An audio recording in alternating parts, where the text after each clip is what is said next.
storage is like recession resistant. In the upturn, you're doing great because like people are like, I'm going to buy more crap, right? Mm-hmm.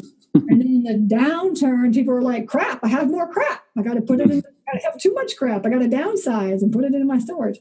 Welcome to Racking Up Rentals, a show about how regular people, those of us without huge war chests of capital or insider connections, can build lasting wealth acquiring a portfolio of buy and hold real estate.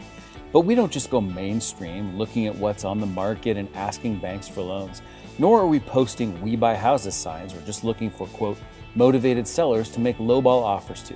You see, we are people-oriented deal makers. We sit down directly with sellers to work out win-win deals without agents or any other obstacles and buy properties nobody else even knows are for sale.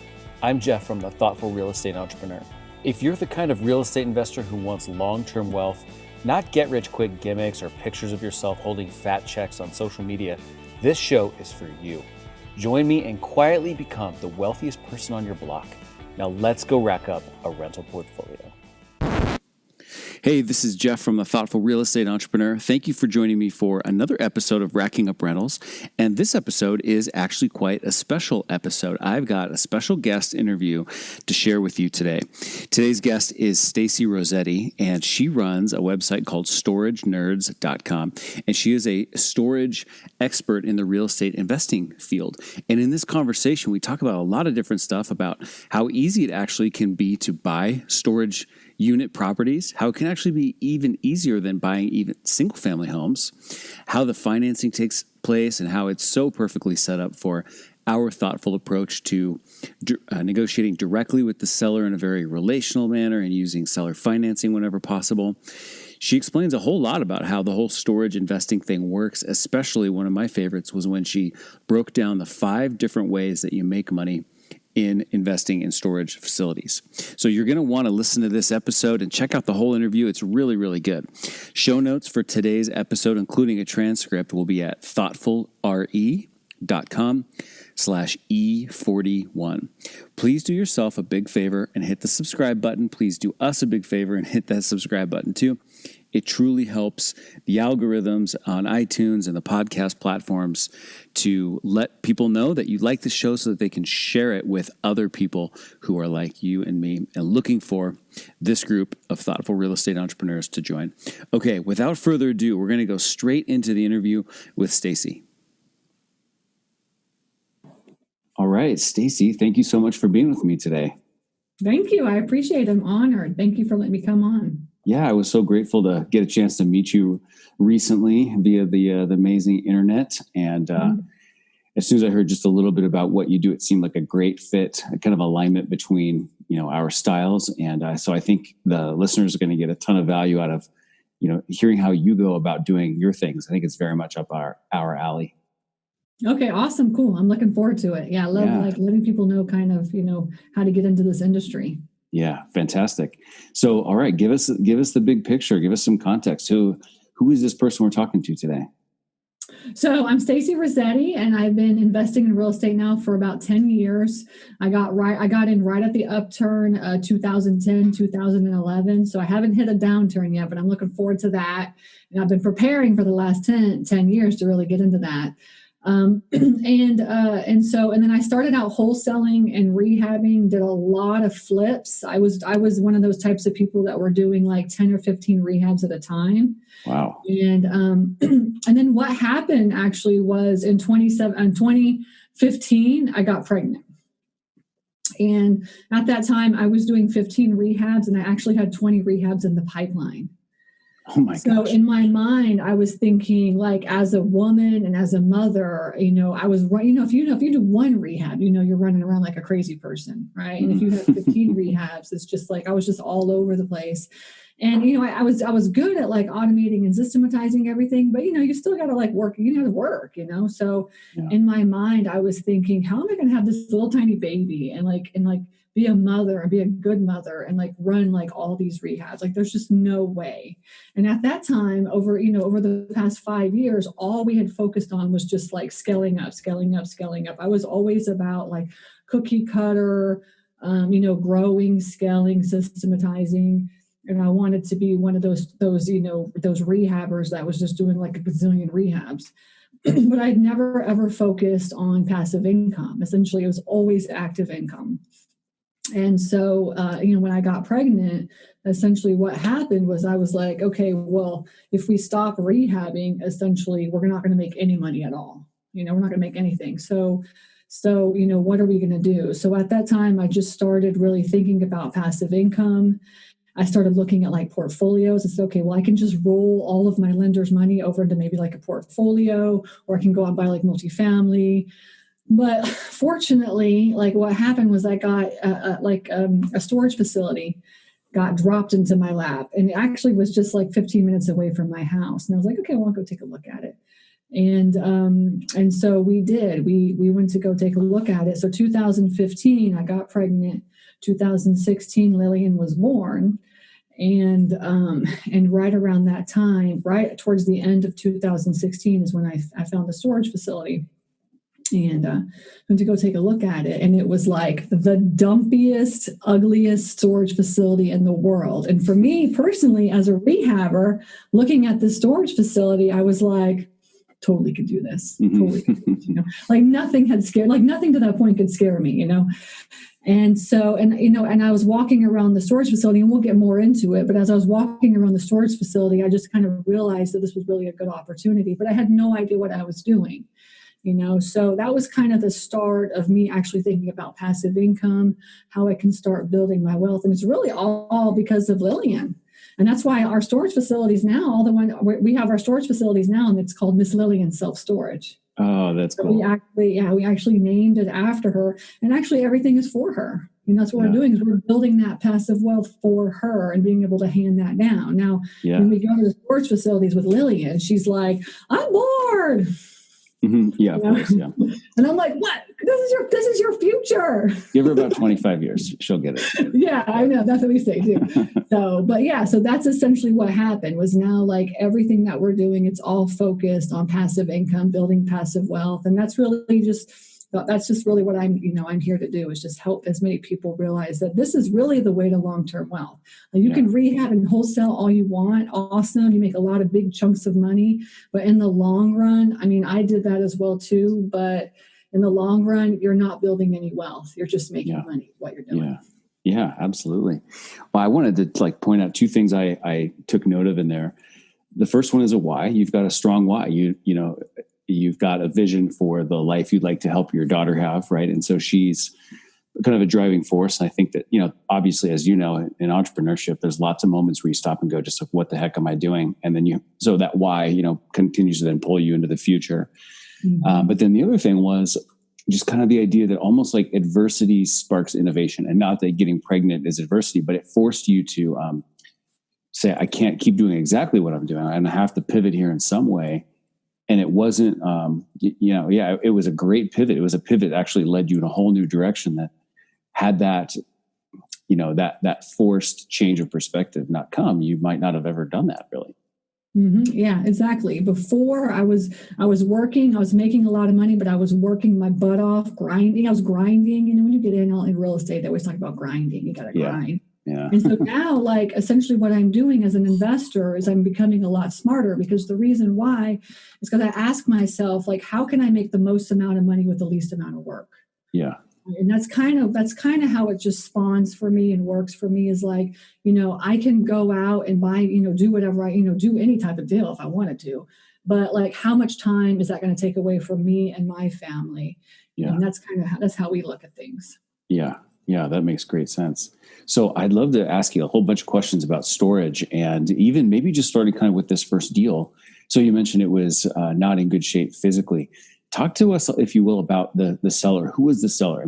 My assumption is that you're not buying your units from, CubeSmart. Like you're buying them probably from mom and pop kind of people. So can you tell us a little about the people that you're doing business with in these cases? And I think this will resonate a lot with the people that listen to you. So essentially, I rehabbed homes for many years, and I was actually 100% privately funded. I got really good at raising money.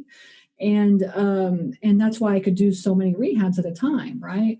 But the thing is that when you borrow money from private lenders, I mean, they don't have like millions of dollars. They have hundreds of thousands of dollars, and that's it, right? Most of the time, most lenders are not going to just hand you over $1 million for a storage facility, right? Yeah. So what happens is I have all these lenders that I'm working with, and they'll give me like a couple $100,000 for a deal, maybe up to $500,000 or something like this. And so, like, as I was finishing up all my rehabs, I was basically convincing my lenders to roll that money over into storage facilities. And when the only difference is that instead of a year term, it's like a 3 or 5 year term. Okay. And then what happens is they don't get paid at the end of the year. They get paid on a monthly basis. And most of my lenders are just like interest only loans. And what happens is that especially with like mismanaged facilities, right? So storage facilities, the ones that I buy, and there's a handful of different types of storage facilities. The ones that I buy are mismanaged facilities. And this is what I'm good at because I'm good at just crappy stuff, Yeah. And so, what happens is that these mismanaged facilities, they're probably like, I would say 25 to 50% full. The owners have had them for 20, 30, 40 years, and they're just tired of them. They don't want to do it anymore. They built them in the 80s or the 90s. They ran them, made great money, never once actually ran them like a business, but ran them like a hobby. Yeah. Right. Yeah. And so like, even if they were 50% full, they didn't care because they were making a couple $1,000 and, they didn't have to clean anything out or do any work or whatever. And essentially this is what happened with the one that I found, was that the guy it was an older guy, probably like 80, in his late 80s, I would say 85 years old. He built it in the 80s, right? So he had it for like 30 years. He just so tired of it. His wife was tired of it. He was tired of it. And what had happened was that like people would come in and move in, and then and they only paid cash, right? He only took cash. Yeah. And guess what he did with that cash? He did not put it into QuickBooks. I'm going to tell you, he did not sit down and put it into QuickBooks. All right. Yeah. Instead, he just pocketed that money. Yeah. Right. And this is, I'm telling you, this is completely normal in the industry, right? This is half of all storage facility owners out there, because, they just have one facility and they run it and make a couple $1,000 and that's good to go. Now, the industry is changing a lot now because, you get all these big boxes coming in and stuff like this, but out in the countries, this is how it is, right? Out in the middle, not in the cities, but outside in the middle of nowhere, this is how they're run. Yeah. And so, they're 25 to 50% full. And so the guy, his name was Big John Storage. All right. And so I went and I met him and I walked around, and I had driven up there, took a look at the facility and was like, I really feel like this is going to be a good deal. So I just called my lender and I was like, hey, would you be interested in just meeting me with this, the storage facility and just come meet this owner? He was like, sure. And so I took the lender over and we walked, Big John and me and my lender and one of my lenders. And I said, okay, I said, like, tell me about the facility. And he said, okay, well, it's 100% full. And I was like, awesome. How much money are you making? And he said $2,000. Well, I had known just by looking at, it was 64 units, just by knowing 64 units, if you're charging $50 a month for 64 units, that's already like at least $3,000. Mm-hmm. Right. And then it's on a 3-acre lot. It's a 3-acre lot and it's surrounded by parking. And the parking, like, you went up and like he would just like, just go find a spot, and they would just be like, oh, it's just like the craziest parking, like no structure at all. And I was like, as we were walking and looking around, I was counting to myself, like 1 lane, 2 lane, 3 lanes. I was literally like trying to figure out how many lanes I could actually have. And it ended up being like 50 to 60 lanes. And he probably had like 20 or 30 cars there. Wow. Okay. And they were just like taking up all the space or whatever. And so I just knew it was a good deal, So, but then the thing is now what he was doing is he was trying to sell the property because it was actually listed on the MLS. And rarely do you ever find property for storage facilities on the MLS. But this one was on the MLS, and it had been listed on the MLS for 5 years. And nobody. My goodness. And the reason why, I'm going to tell you, the reason why is because storage facility owners and most realtors, sorry, but they just don't know how to run numbers on storage facilities. They don't understand. It's actually calculated as a warehouse. It's calculated per square foot. It's not even like multifamily at all. It's per square foot, and it's per population. And there's a whole bunch of different factors that go into it, and it's based on income. And so he had it listed for $500,000. And the truth of the matter is, and this is exactly what I told him, is I said, look, Big John, I said John, not Big John. I said, look, John, I said, I was like, if your facility was 90% full, cleaned, and, making the income that it's supposed to be making, your facility would be worth $500,000. I was like, but the truth of the matter is that it's not even worth a quarter of that, because look at the way you're running your facility. I was like, it's 100% full. And I learned this, it's 100% full, but only 25% of your tenants are actually paying. And he was like, he's like, yeah, it's 100% full. He's like, I said, well, how much? He said, $2,000. I said, there's no way that it could be 100% full and you're only making 2,000. Like, what are you doing? He's like, well, yeah, it's 100% full, but like, it's all full of just crap and nobody's paying for it. Important distinction. A very important distinction. Yeah. And so, so I told him, I said, look, John, I was like, I said, nobody's ever going to buy this facility for $500,000. And in fact, nobody's ever going to buy this facility. And I'm going to tell you why. It's because the only way that anybody would ever buy this facility is if they had their own cash to do it. Because they can't go to a bank and get a loan. They can't go to a broker and get a loan because you have no P&L, you have no balance sheet, you have no tax returns, you have nothing that you can hand over to a bank so they can see your income and see what you're making.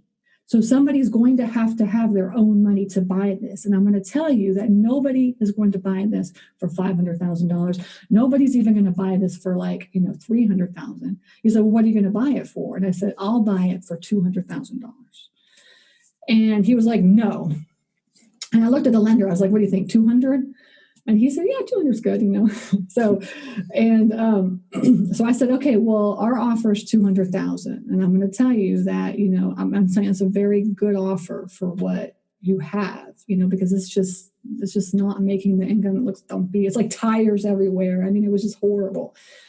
And he was like, no, I'm not going to do 200. I said, okay, well, that's my final offer. So just let me know like what you think or whatever. So, so a couple days later, he called me back and he said, okay, I'm not going to do 200, but I'll do 250. And I said, okay, I'll do 250. And in my mind, I already knew it was going to be $250,000 anyways. That was the number that I was thinking, but I offered 200 just to see what he would say. He was like, no, I'll do 200. Mm-hmm. But the distinction is that I was able to roll my private money lender money over. And they're okay. Now, actually, my lenders, they love getting those monthly checks. Instead of waiting that year to get that check, they just get that monthly. And then I have like a 3 to 5 year loan because essentially for these types of facilities, it takes a couple of years to get that up and running. And then also you need to have like 2 to 3 years of tax returns that you can hand over to the bank showing a profit. Yeah. Once you show that profit, once you show that income, then you can go ahead and get those refi'd out and get lower interest rates. Yeah. So you just have to make sure that you have enough spread in the game. And so essentially now, so I bought that facility for $250,000. I mean, it's probably worth $600,000-$700,000 now. So it was an awesome deal. It was a great deal. And it took us a long time to figure out what we were doing and trying to run it and optimize it. Yeah. But now, I mean, I haven't been to that facility in like a year. Mm-hmm. I mean, essentially, we do nothing to run our facilities. Once you optimize them, they literally run themselves. Yeah. So that is a great transition to just a question I was going to ask, which is, I guess when you're buying a storage facility, you're buying what you're buying, but you could probably think of it in lots of different ways. I mean, as you mentioned, it's sort of being marketed as warehouse, and you could think of it as buying a property, but I would think that the most accurate way to think about it is that you're buying a business, right? That has real estate as one of the assets, right? So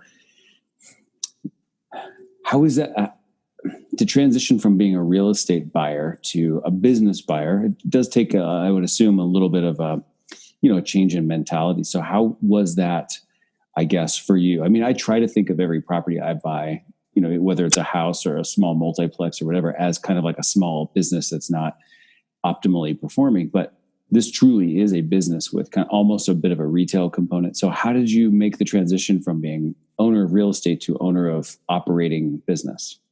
And that's honestly, that's the key, is that and that's the one thing that I tell everybody that I talk to: when you're buying a storage facility, you're buying a retail business. Yeah. All right. And so you don't want to become the person, the company, or the storage facility that I'm going to buy in 5 years. Because the truth of the matter is like, what is it, like 85% of all businesses fail in the first 5 years or something like this? Yeah. Because people don't know how to run businesses. So essentially, like what I teach my students is like, it's a 3-step process: finding them, funding them, and then running them. And running them is actually the most important part of the whole equation. Everybody's always worried, like, how do I find them? How do I fund them? Truth of the matter is that's the easy part. The hard part is that you have a business you have to run for as long as you hold on to that thing. And not only do you have to run it, number one, you have to learn how to make a profit, which is very hard for any entrepreneur to learn, is how to run a business and actually make a profit. Yeah. And then number two, and what I teach is, how do you automate it so much so that it truly is passive income? Because when you buy a storage facility, you don't want to buy a business. Now, there's people out there that want to buy businesses, and they're huge $1 million facilities, and you can run those and have overhead and all this. Well, I focus on storage facilities that are completely passive and that literally take maybe an hour to a week to run, and that, I can be anywhere in the world and run. Right. And so those are like no overhead storage facilities. So you see like $1 million or less is kind of what I focus on. But you get the bigger the facility that you buy, the more money you're going to make. Believe me, I get that. I totally get that. But like my lifestyle is not about that. It's about spending time with my family. It's about making money and not having to work, and spending time with my family and traveling. Right. Yeah. So I go the opposite direction, which is a very small niche. So $1 million or less. And you need to learn, but you still need to learn how to run that facility so that it is passive income and you're building passive wealth. Yeah. And once you get one down and you start automating it, they're all so easy. Yeah. And what I do is I kind of do portfolios. So like I'll go out and find a storage facility and say, okay, I want to buy this one. Okay, well now the rule is I need to buy 3 other ones right in the same area. Yeah. So let's say I'll buy let's say 60 or 70 or 80 or 100 units, right? But then I'll have 3 or 4 of the same size kind of within like a 30 or 45 mile radius. And those can actually be bundled as a portfolio. And then somebody can buy those and say, okay, it's 5 facilities, but it's really 500 units because they're all right there. And that's kind of my strategy, is bundling them as a portfolio and having little tiny ones that really require nothing at all to run them. And so that way I can be away and really have it passive. Yeah. Oh, that's very, very cool. So in terms of your exit strategy, I was going to ask then, you're looking for passive income. So, you've got them so dialed in, it's easy enough to hold them. But it sounds like if an opportunity came up to sell a package of them together, is that something you would do once you feel like you kind of extracted as much value as you could, built as much equity as you really could? In the portfolio, your goal is 90% full, right? And so, and that's it, because essentially in commercial real estate, the way it works is all income based. It's just income based, right? So you want to be 90% full or higher so that you can get the greatest amount of money for your for your deal. Right. So essentially the goal is 90% or higher, and then a portfolio of 3 or 4 or 5 in an area where you could just bundle those together and sell those off. And that's literally what we're doing right now. We're in the process of building as many portfolios as we can that we can hold on to, build up, manage, and then maybe sell off later. And then take that money that we make and roll it into something else, either a bigger facility or, whatever. Yeah. Yeah. That's awesome. So now, in that case, you said that property had been on the market for 5 years, but you were able to meet directly with the seller. So now when you're in your typical buying mode, are you going direct to sellers? Are you looking at listed properties? Again, I know you mentioned like storage facilities. It's a little bit rare that they get listed, but are they usually represented by others, or are you able to sit down straight and directly with that seller?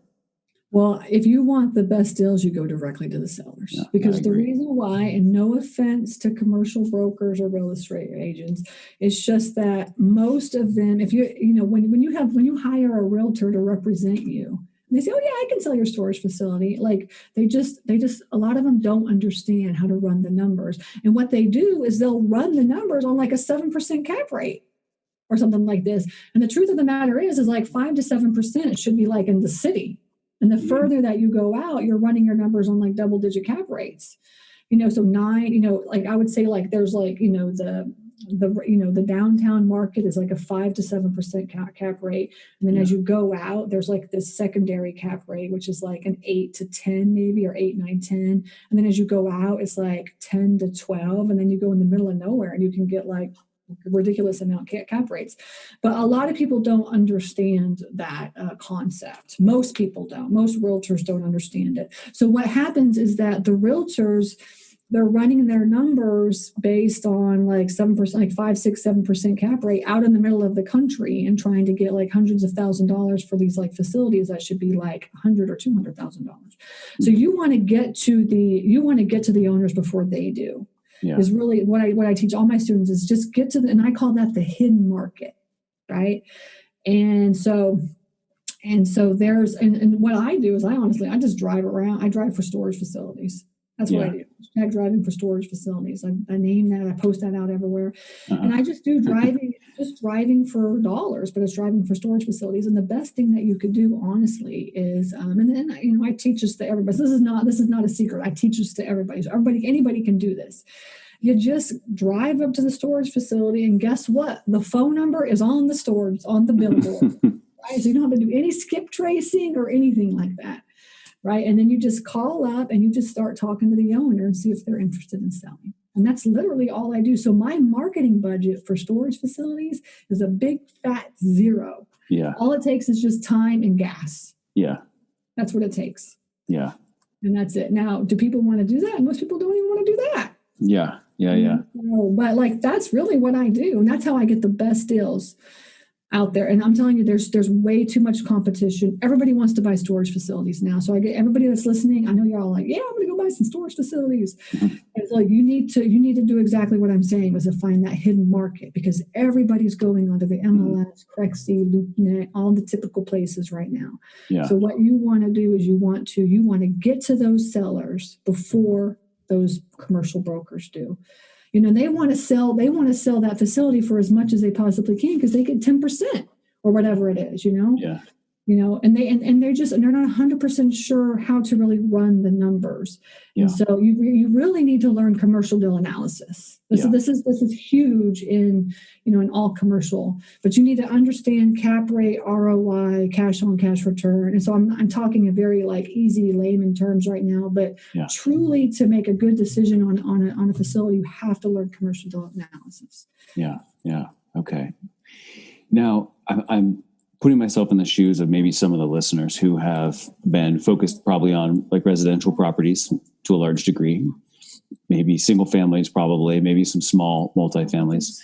And I can imagine that maybe an objection that comes up in their mind is like, oh, that sounds a little outside my league, and I've never really thought so much about storage specifically myself, but I've definitely had those moments where I thought, well, that's outside my league, So let me ask you, because I have a feeling I know what the answer is, but I don't know. I don't want to jump to conclusions. Is negotiating the purchase of these storage units significantly more difficult than negotiating the purchase of a house? No. That's what I thought you might say.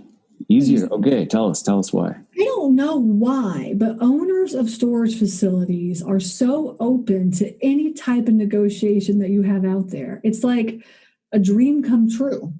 I mean, it really is. And what it is that they don't want to pay capital gains. Yeah. And if you tell them that, you're going to make like $300,000 on this thing. Like, you're going to have so many taxes. Why don't you just owner finance this sucker to me? And, and then that way you can just prolong that. And I'm going to tell you now, a lot of them will be like, I never really even thought about that, and let me talk to my accountant about this. Whoa, I didn't even know about this, so you want, like, you're going to be educating them, a lot of them, on this concept. But when you educate them and tell them about this, they are totally open to this. Totally. Yeah.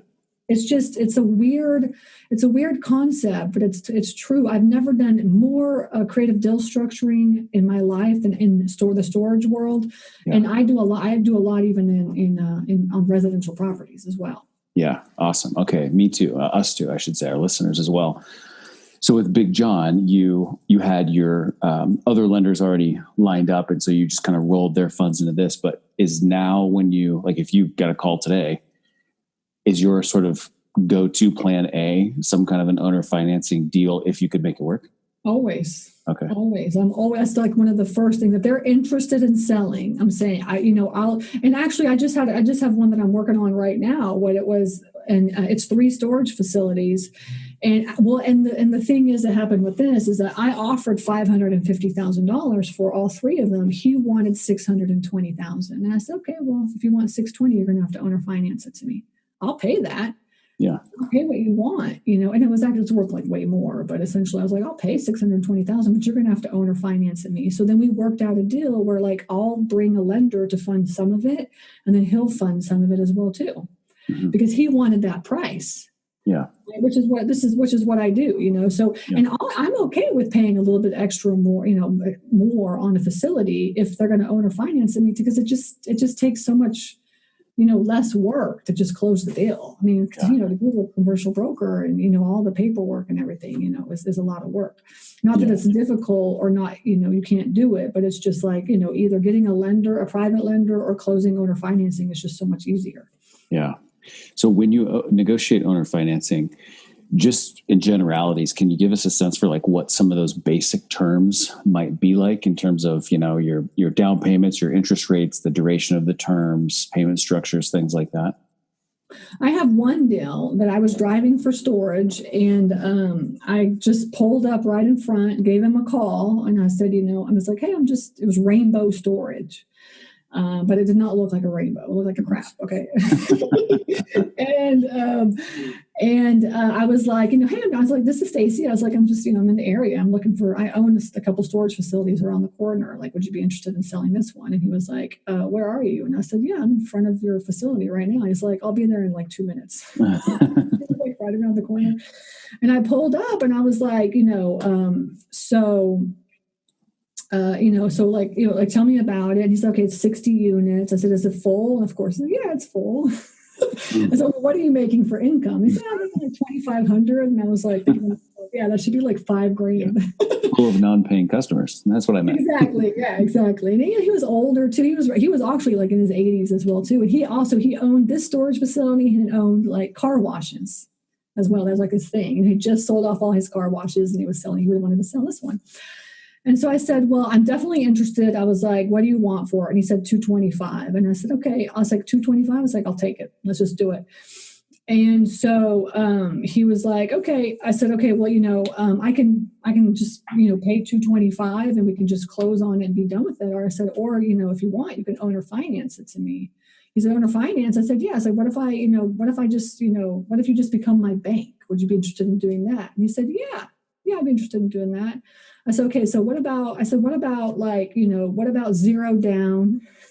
And I said, what if I buy it for $225? What if we just finance it for $250,000? And he was like, well, let me think about it. So he called me back the next day. He said, no, he's like, what I want is $25,000 down. I want 6% interest for 10 years if you owner finance it. So in my mind, so I tried to do the amount that I could try to get. But in my mind, I was calculating that up. Essentially, it comes out to like $75,000 in interest. So if you calculate it. Now, if you go to SBA and get a loan, or if you go to a bank and get a loan, your interest is going to be roughly between 4 and 6%. I mean, that's just how much it is. Now, right now, it's a little bit less, more on the 4 side than the 6%, but that's not going to last forever, right? And, but essentially like you're going to get about 4 to 6%. So when he said 6%, I mean, essentially I knew that he was like, he probably went in and was like, what interest rate should I look up? And was like thinking about it. And so really the truth is like $25,000 down is, what is that? Is that 10% of 225? Yeah, 10%. Yeah, a little more, yeah. Yeah. And then like with 6% interest is really like exactly what it'd be if I went to a bank. You know what I'm saying? So I told him, I was less like, brain damage. Yeah, exactly. So I was like, okay, let's just do that. And we literally closed in like 2 weeks. Like we just closed. Like, I just gave him 25,000 and we closed. Whereas like if I would have gone to a bank to do that, now I could have just got my lender to come in. Like I could have got another private lender to come in and I would have had to pay them like 9 or 10% or something like this, right? Because I pay my lenders a higher rate. But he paid 6%, so I was like, I'll just take that and do that. And it's so much easier than going to a bank and not really extending myself out and like, and really just leveraging. And now I have, I could use the money that I have, the other money, to go buy more storage facilities. Yeah. But yeah, that happens. I mean, essentially that happens all the time with storage facilities. So they're not stupid. They're not going to take 0% interest with 0 down and they're not going to do that. But like, you can always ask. I always just ask. Yeah. But at least it gets them like their brain churning. Because once we started talking about it, I was like, I could see he was kind of like, wow, I didn't even really think about that. I could do that. Yeah. And like an extra $75,000. So he's going to make actually $300,000 on this facility that, over time. Yeah, that's something I do. Not every time, but depending on like my read with the seller and how engaged or not they are in the idea of seller financing, I will often calculate like their total interest and say, well, you wanted 300,000. You're going to get 500,000 with all the interest over these years I've proposed, or whatever it might be. That's cool. So, okay, let me ask you this. You mentioned before storage is very popular now, and that's just been my kind of observation, I guess, as well as people talk about it a lot now. Why do you think it's such a popular, I guess, asset class, maybe you'd say? Because, first of all, there's not enough storage in the world. Well, at least in the United States, there's just not enough storage facilities out there, especially now in the cities. Yes. There's like way too many storage facilities. So, in Atlanta or in Austin or Orlando, it's like ridiculous amount of storage facilities. And actually those big box companies, all these REITs and on Public Storage and U-Haul, they run their numbers on like 70 to 80% full. Mm-hmm. I have a friend that owns 2 storage facilities in like upstate New York, and they're about 250 units each. And he's always at like 75% full. He's like, when he gets to 80% full, he's like so happy. Mm-hmm. And I'm thinking to myself, like, why would you spend like $2 million on a storage facility and make like make a couple $100,000 when you could spend like $250,000 on a storage facility and make a couple $100,000? I found an abandoned storage facility, and there are abandoned storage facilities out there. So you got to start looking. You'll look in and you'll find them. I found an abandoned storage facility, and it was 76 units, and I picked it up for $150,000. It should have really been like, now there's no income coming in, right? But it's worth like 76 units is worth a couple $100,000, and then we got it 100% full. it's worth like $450,000 right now. Wow. So I spent $150,000 to make like $250,000. All right. And it's like, and I don't understand why anybody would want to spend like $2 million to make $250,000 when you could just leverage that money and you could go out and buy a whole bunch of little tiny ones and make $100,000 or $200,000 on those, mm-hmm. rather than just a couple $100,000 on one. Mm-hmm. That's my philosophy, at least. I don't know. Maybe some REIT will explain it to me one day. So if a person is listening right now and they're saying, okay, I wonder if this is for me, fill in the blank. The real estate investor who's a good candidate for storage is blank. Like, what are the attributes of the person that you think is like probably pretty well suited for something like this? Well, so what you need to do is you need to understand there's actually 5 different ways for you to make money in storage facilities. And each one of these ways is a different kind of person. Okay. It's a different journey. Okay. So first of all, number one of my favorite things with a storage facility that you can do is you can wholesale storage facilities. I wholesale them all the time, and I love wholesaling storage facilities. So many people are out there. We talked about it. So many people want to go out there and buy them. So learn how to wholesale storage. The only thing you really have to do with that is really learn commercial deal analysis, and you have to learn how to build a buyer's package for commercial deals, right? Okay. So if you want to go out and wholesale storage facilities, then that's a type of person that's just like, it's a different type of person that somebody wants to like buy a storage facility. It's a different mentality, right? They're just like, no, I'm going to go out there and it's active income and I want to make like 25 or 50 grand on each deal, right? Which is on average what you make. Okay. The second one is you can do mismanaged facilities, like what I do. So I buy mismanaged facilities, and I want value add over a period of time. All right. And I'm okay. And the thing with mismanaged facilities is that you have to know that you're going to come out of pocket every single month. Right. So I'm going to buy a $150,000 storage facility, but I'm not going to have any income. So I'm going to have to come up with a couple $1,000s every single month. So the question is, do you have money to come out of pocket every single month, a couple $1,000s? And are you okay with doing that over the course of the next year or so until you start making money? So that's the second route, is mismanaged facilities.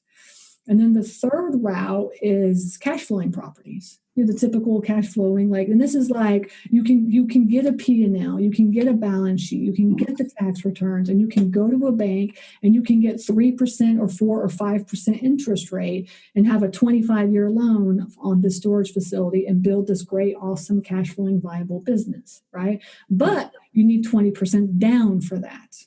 Right? You need 20% down. So the question is, do you have 20% down in order to buy a facility? And you can always do what I call like reverse engineering. It's like, okay, I've got like $100,000. Okay, that's going to get me X amount of storage facility. I know I can afford this amount of storage. So I'm going to be looking only in these areas. Right. So then you can really kind of reverse engineer what you want to be looking for just by knowing how much you have to put down. Yeah. When you figure that out, you can figure out the locations in the area and where you should be at. Right, so that's number 3 is the cash flowing. The fourth one is you can do conversions. That's like a huge thing right now. Everybody wants to do conversions and develop, right? I was looking at storage facilities today online, and there's one that's like an old, and you see this now too, like it's in a little tiny town that has one of these like kind of strip malls that's just like dead and nobody is in there. And they just went in and bought it and made it into a storage facility. Huh, wow. And that's a great concept right now. And I think you're going to be seeing a lot of those because, all these retail businesses are going down the business, right? Yeah. But storage is like recession resistant. In the upturn, you're doing great because like people are like, I'm going to buy more crap, right? Mm-hmm. And then in the downturn, people are like, crap, I have more crap. I got to put it in, I have too much crap. I got to downsize and put it in my storage. So storage is very recession, you know what I'm saying? Recession resistant. Okay.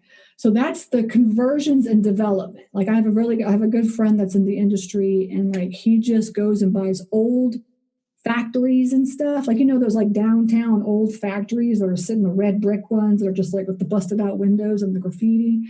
Yeah. Right. So that's what he does. He goes and buys those and he converts them into storage. And then, and those cost that costs a lot of money to do that. Right. So but you have to learn and that's like, you're scaling up and you're like, now I'm like, I can start doing some developing, like that's where I'm at. Right. So that's like long term. And then finally, it's like you can just buy, there's new construction. The fifth one is new construction. You can just be like, I got me some land. I'm going to build me a storage facility. Right. And so that one is a lot of like upfront cost. That's like, you got to buy the land. You got to do the feasibility study, environmental studies, zone it properly, rezone. It's like a year's worth of work. And then all of a sudden now you're like, yeah, I can build it. And it takes like a couple months to build these things. Right? So it's cool. Like that's a year long. And that's a whole different journey as well, too. And that's a whole different like cup of tea. That's a whole, how much money do you have for that? Yeah. So it's really like 5 different ways, 5 different journeys, which one fits your personality. And none of them are wrong. They're all awesome ways to get into storage facilities. Yeah. Oh, I love that. So really the question isn't so much, am I suited for storage? It's really, of the 5 models, which, if any of those, do I feel fits me and my skill set best and my Got it. resources and stuff. Okay. Awesome. Just as long as you remember now, outside of wholesaling, just as long as you remember that now you're building a retail business and you've got to be a business owner. So it's not like buy it and then forget about it. Right. So it's a long-term commitment. All right. Of building it. But if you can really automate and systematize, think about how you can really make it passive. I'm telling you, I mean, we have about 500 doors, so we're not like huge or anything. We're slowly building. I've been doing this for like 4 years now. Yeah. We're slowly building and growing. And, but we traveled for 4 months this year. Mm-hmm. Awesome. When COVID, so like essentially what happened was, I think March, April, May, like COVID was all crazy and stuff. And that's when I just got out and started teaching. And then from like May, June, July, and August, then we just hit the road. Yeah. We did 16 national parks in 16 weeks. And all the while I'm just like coaching and traveling and making money.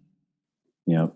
Right. And that's the long-term goal. I mean, essentially we get into real estate investing because we want to have the lifestyle that we want. Right. And that's what storage facilities can do. But essentially the truth is, honestly, is you just have to make a decision to do that. Yeah. Yeah. Awesome. Well, thank you for teaching us about storage. I've got 2 questions I like to ask people in general. What we do, thoughtful real estate entrepreneurship. And I can tell by what we've learned from you and how you do business today that you are a thoughtful person. So when you hear the words thoughtful real estate entrepreneurship, what does that mean to you? Like, what's your interpretation of that? Well, I think we talked about this before we got on, but for me personally, it's the secret to living is giving. So when I think of thoughtful real estate, for me, it's all about the knowledge that I know and the experiences I know, sharing it with other people so that they can take that and take it for whatever they want and utilize it in their education and in their like real properties and stuff that they buy. So that for me is thoughtful real estate. Yeah. Awesome. I love that definition. And I guess in my experience, though, that's not incredibly common, right? That I feel like we're kind of in the minority doing business that way or thinking that way. Why do you think that is not more commonplace and more mainstream? That's a good question. I'm thinking, people just, and people, people don't, they don't know how to think outside the box. I think that's kind of the big thing is that we all just kind of like pushed into this box of like what life is and how it should be. We get up, we go to work, and then that's it, I think it's changing, honestly. I think more and more people are wanting to share their stories and stuff. And I really am trying to help and push other real estate investors, especially women, to share, because I feel like there's really honestly not enough real estate investors out there like me that are sharing their stories and their experiences. But I do think it's sharing, but I do think it's growing, but I really think, there isn't a lot of people out there that really kind of share their experiences, so that's why I push the secret of living is giving. Yeah. That's what I tell my students as well too. And actually the truth is the secret of living is giving is not about just like sharing your experiences. It's about even like when you do your deals, right? So for instance, like I teach my students is like, because I teach a lot of creative deal structuring. And, everybody's always worried about the now. Everybody's always worried about like how much money am I going to make right now? If I do like a lease option or if I do like, owner financing, I want to make sure that I have that money now so I can live and I get that $300 or that $500 a month or whatever it is. But the truth of the matter is that you want to create like a win-win situation for everybody. Yeah. And in the long run, what's going to happen is like you may only make a couple $100 or $5 or whatever it is. And in the long run, on the back end, you're going to make that money. But the truth is that you're really opening the doors for what's all the other opportunities out there. Because when you start giving, essentially what happens is that doors just start opening and then you can just receive all the other opportunities. Personally, that's what I believe. When you start giving, you're going to be receiving all the opportunities out there. So it's okay to be scared about how much money you're actually making right now. But in the long run, when you start giving, and that's why I feel like I'm so successful, it's like work out these win-win solutions with everybody and make them happy. In the end, so many doors will open up for you. Yeah. Gosh, great answer. Great answer. Thank you so much for that. I'm sure there's a whole bunch of people who are going to want to follow up and learn more about you. So where's the best place they can go to learn more about you, what you do, what you teach, and all that? StorageNerds.com. StorageNerds.com. If you want to be a storage nerd like me, just go to StorageNerds.com. All right. StorageNerds.com. I love it. Awesome. Well, Stacy, thank you so much for chatting with me today. I know that if the listeners got half as much out of it as I got, then we are in good shape. Okay, awesome. Well, I appreciate it. Thank you so much. Okay. Thank you. Okay, take care. Okay, wasn't that awesome? Seriously, if you are not thinking right now that you're going to go jump in your car and go drive around a smaller town, a smaller market, and look for mom and pop storage facilities that you know you could run better than they're running, then boy, I'll tell you, that's exactly what I'm thinking right now. That was super interesting, super fascinating. And I'm so grateful that Stacy took the time to share her expertise on this topic with us. Thank you for listening to yet another episode of Racking Up Rentals. Again, show notes, which includes a transcript of this interview, are at www.thoughtfulre.com/E41 for episode 41. Please do all of us a big favor by hitting that subscribe button. Rate and review the show in your podcast platform as well. That also really, really helps us get the word out to other people. And also, did you know that we have a Facebook group for thoughtful real estate entrepreneurs as well? It's called the Rental Portfolio Wealth Builders Group, and we would love to have you join us there. So if you just go to group.thoughtfulre.com, it will redirect you right into the group. And if you like this episode, please take a screenshot, post it to Instagram, and tag us at Thoughtful Real Estate. I will see you in the next episode, and until then, this is Jeff from the Thoughtful Real Estate Entrepreneur signing off. Thanks for listening to Racking Up Rentals, where we build long-term wealth by being win-win deal makers. Remember, solve the person to unlock the deal and solve the financing to unlock the profits.